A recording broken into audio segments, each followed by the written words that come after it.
গাব একটি দেশীয় মৌসুমী ফলের নাম, যা বিলাতি গাব নামে সমাদৃত। কোনো ধরনের বপন রোপণ যত্ন বা পরিচর্যা ছাড়াই বাগানে জন্ম নেয় বিলাতি গাবের গাছ। 5 বছর বয়স হলেই শুরু হয় লাল গোলাপি রঙা ফল।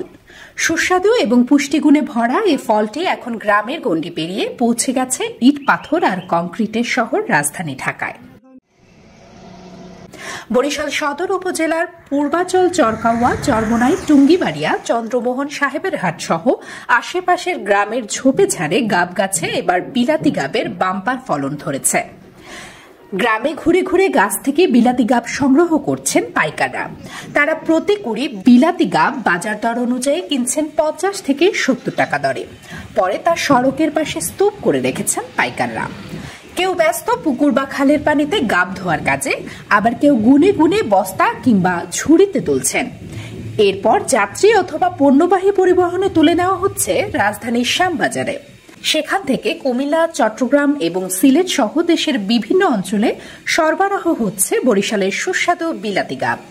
এই গ্রামে কোনো ব্যাপারী আছে, ব্যাপারী কিনে আনে এইবার আমি এইবার ঢাকা চালাই। আমি তো হাগোদাতে দোলাই ছাড়া কিনি, আমি এইবার দোলাই করি, এইবার ছাড়ি। বর্তমানে ব্যবসায় মনে করেন একটা ছাড়া এই একটা 100, 200 এর বেশি আছে। বিক্রেতাদের খরচাপাতি যাই 1400 টাকা দেয়, তাইলে আমার দুষ্টাই। বরিশাল ভোলা মহাসড়কের কর্ণকাঠি এলাকায় রাস্তার পাশে গাবের মোকাম তৈরি করছেন স্থানীয় পাইকার দেলোয়ার হোসেন মন্নান ফরাজি। এখান থেকে ধুয়ে ময়লা ছাড়িয়ে গাবের উজ্জ্বলতা বাড়িয়ে পৌঁছে দেন ঢাকার আড়তে।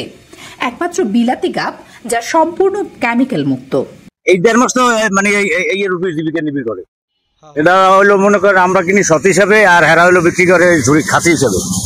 তো মনে করেন এখন আমাকে কেনা পরে যাই হলো মনে করেন 2000 টাকা বা 2500 টাকা হাজার খরচপাতি যাই, এটাই ওই সামান্য কিছু থাকে হাজার হিসাবে।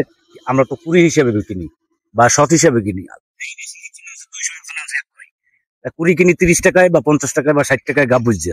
তারপরে তো গাবটারে ধোলাই করে গাড়িতে ঢাকা পাঠাই দিই শ্যামবাজার। আষাঢ় ও শ্রাবণ মাসে ফলন হয় বিলাতি গাবের। এবার বরিশাল বিভাগে 996 হেক্টর জমিতে বিলাতি গাবের ফলন হয়েছে 9200 মেট্রিক টন।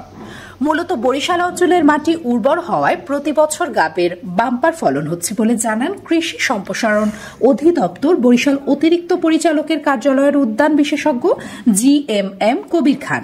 এটা মাইক্রোনিউট্রিয়েন্ট সমৃদ্ধ ফল থাকার এবং গুণ থাকার কারণে আমাদের স্বাস্থ্যের জন্য পরিপূরক হিসেবে কাজ করে, এবং এটা বিভিন্ন ধরনের ক্রিম এবং সফট ড্রিঙ্কস এর হিসেবেও ব্যবহৃত হচ্ছে আর কি। আর এটা উপকারিতা এরকম আমাদের বেলের মতো উপকারিতা।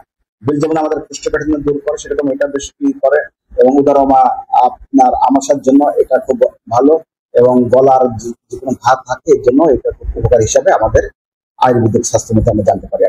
অত্র অঞ্চলে কোন ধরনের সংরক্ষণাগার নাই। এই ক্ষেত্রে যদি সংরক্ষণাগারের কাছ থেকে ব্যবস্থা থাকতো, তাহলে পরে এটা মোটামুটি 1 মাস থেকে 1.5 মাস বা বিভিন্ন ক্ষেত্রে বেশিও রাখা যেতে পারে। পুষ্টিকর ও ঔষধি গুণে ভরপুর বিলাতি গাবে আছে ভিটামিন A এবং C, ক্যালসিয়াম ও আয়রনের পাশাপাশি ডায়াবেটিস নিয়ন্ত্রণ, হৃদরোগ প্রতিরোধ, কোষ্ঠকাঠিন্য দূর করা এবং ক্যান্সারের ঝুঁকি কমাতেও সাহায্য করে বিলাতি গাব। অতিথি আপ্যায়নেও জুড়ি নেই লোভনীয় এ ফলের।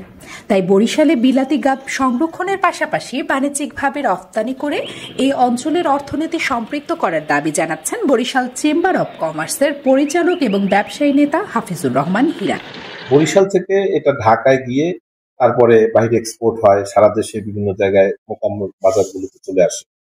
তো যদি বরিশালের গাব ঢাকায় না গিয়ে বরিশালে যদি এমন কোনো ব্যবস্থা করা যায় যে গাবের সংরক্ষণ করে এখানে এটাকে প্রসেসিং করে সারা দেশে সহ বহির্বিশ্বে রপ্তানি করা যায়, তবে আমাদের দক্ষিণাঞ্চলবাসী বিশেষ উপকৃত হতে পারে। দক্ষিণাঞ্চলের অর্থনীতিতেও গাব একটি ভূমিকা রাখতে পারে।